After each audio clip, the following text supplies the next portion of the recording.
Ewa iminsi yose yanyimye tujya guhura nkamusaba kanyima uyu munsi ndamubomora umva ko ari kuri Sevaranti ntago ndi bubyemere yambwiye yuko akunda uturabo nzamuha akarabo none nkamubomora uyu munsi ntago ndi bubyemere ngomba kumubyaza impanga none ntabwo binashoboka ntago byakunda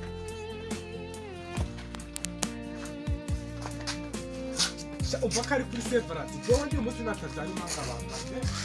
Sevaranti sha kuramaga isinginda imushyi ndareba ikindi guta natawe umuntu turi nanjye ntabwo nakemera kweri pe baba we nanjye kugica ariko man ivomo yanye tota umfanyuka weyaje cyane kiba n'injuke ariko ngensha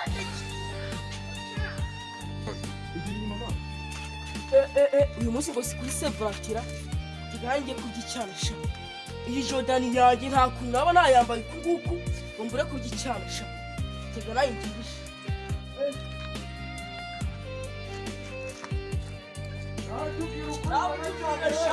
tubwira uko ubona